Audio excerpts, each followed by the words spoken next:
जय हिंद दोस्तों। तो आज हम फिर 5 क्वेश्चंस डिस्कस करने वाले हैं जो कि आपके आर्मी जीडी के एग्जाम में आ सकते हैं।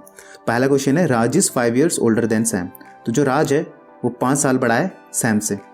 If 5 years ago Raj age was 23 years, अगर 5 साल पहले राज की एज 23 years थी तो what is the present age of Shyam. तो श्याम की प्रेजेंट एज क्या होगी। अच्छा, तो क्वेश्चन आप थोड़ा मिस्टेक है, ये श्याम नहीं होगा, ये सैम होगा। ठीक है, तो ये मिस्टेक आप सही कर लेना। तो इस क्वेश्चन को करते हैं। देखो, 5 साल पहले राज की एज 23 years थी, तो अब राज की एज क्या होगी। तो अब राज की एज होगी 28 years। ठीक है, क्योंकि 23 + 5 तो 28। ओके, तो सैम की एज क्या होगी।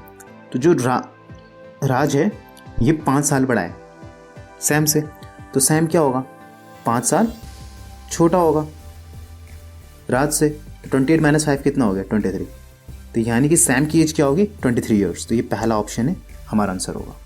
अगला क्वेश्चन है, Ramesh divide 540 rupees in his 2 sons A and B. तो रमेश ने 540 रुपये अपने 2 बेटों में बांटे और किस रेशियो में बांटे, 7:2 में। तो हमें वो अमाउंट निकालनी है जो कि बी को मिली। ओके, तो जो रमेश था उसने किस रेशियो में बांटा, 7:2 में बांटा। तो ए को कितना हिस्सा मिला, 7, और बी को कितना मिला, 2। तो टोटल हिस्सा कितना रहा होगा, 9। ठीक है, टोटल हिस्सा था 9 और उसमें से 2 उसने दे दिया किसको, अपने बेटे बी को। पर अगर हम देखें इस क्वेश्चन में तो असली में तो टोटल हिस्सा 540 रुपीज़ था। असली हिस्सा था 540 रुपीज़ और हमने जो हिस्सा, हमारा जो हिस्सा आया वो आया 9। ठीक है, तो हमें पता है कि इसने 9 का जो दिया था वो 2 हिस्सा इसने बी को दिया था। तो सॉल्व करते हैं। तो 9 60 जा 540 और 62 जा 120। तो 120 इसका आंसर है, ऑप्शन बी इसका सही आंसर होगा। Sumit did a work in 10 days। Sumit है वो कोई काम 10 दिन में करता है और इसी सेम काम को करने के लिए गोविंद 15 दिन लेता है। तो how much time both will take to complete the work together. तो दोनों के दोनों मिलके कितना टाइम में काम पूरा कर देंगे। ठीक है, तो देखो सुमित ने इस काम को करने में कितने दिन लगाए, 10 दिन। वहीं इस काम को गोविंद ने करा 15 दिन में। तो 10 और 15 का एलसीएम क्या होता है, 30। ठीक है, तो हमने चलो मान लिया कि 30 काम था पूरा और इस काम को सुमित ने करने में 10 दिन लगाए। तो अगर सुमित ने इस 30 काम को करने के लिए 10 दिन लगाए तो उसने एक दिन में कितना काम करा होगा, 3 काम किया होगा। ऐसे ही अगर गोविंद ने ये 30 काम 15 दिन में करा तो इसने एक दिन में कितना काम करा होगा, 2। तो दोनों के दोनों मिलके एक दिन में कितना काम कर पा रहे हैं, 5 काम कर पा रहे हैं। तो टोटल काम कितना करना है उन्हें, 30, और एक दिन में वो काम कर पा रहे हैं 5। तो पूरा काम कितने दिन में कर देंगे, 6 दिन में। तो इसका आंसर क्या होगा, ऑप्शन 4 6। आशा करता हूँ आपको समझ में आया होगा। अगर आपको ये समझ में नहीं आया तो मैं आपको इसका दूसरा मेथड बताता हूँ। अगर सुमित कोई काम 10 दिन में करता है तो एक दिन में कितना काम कर पाएगा, 1/10। ऐसी अगर गोविंद कोई काम 15 दिन में करता है तो एक दिन में कितना काम कर पाएगा, 1/15।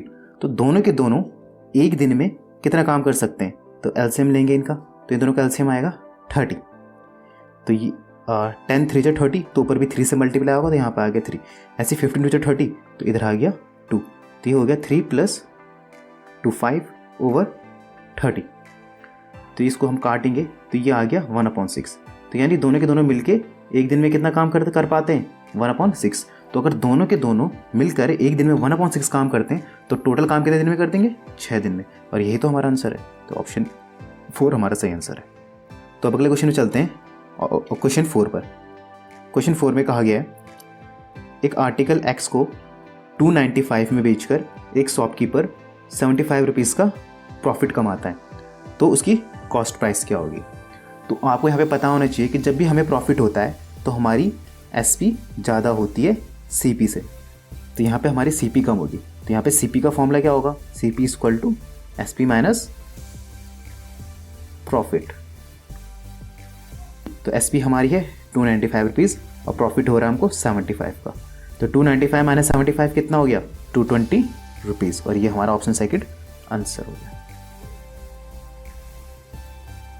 5th क्वेश्चन पर चलते हैं जो कि इस वीडियो का आखिरी क्वेश्चन है। इस क्वेश्चन में बोला गया है what is the area of a square whose parameter is 64 centimetre. तो यहाँ पे हमें स्क्वायर का पैरामीटर दिया गया है और हमें इसका एरिया निकालना है। तो आपको पता होना चाहिए कि जो स्क्वायर होता है इसका पैरामीटर होता है 4 इंटू साइड। 4 से जैसे हमने से काटा आ गया 16। तो हमारी साइड कितनी आ गई? 16 आ गई। और एरिया क्या होता है स्क्वायर का? स्क्वायर का एरिया होता है साइड इंटू साइड, यानी कि 16 इंटू 16। तो 16 इंटू 16 कितना होता है? 256।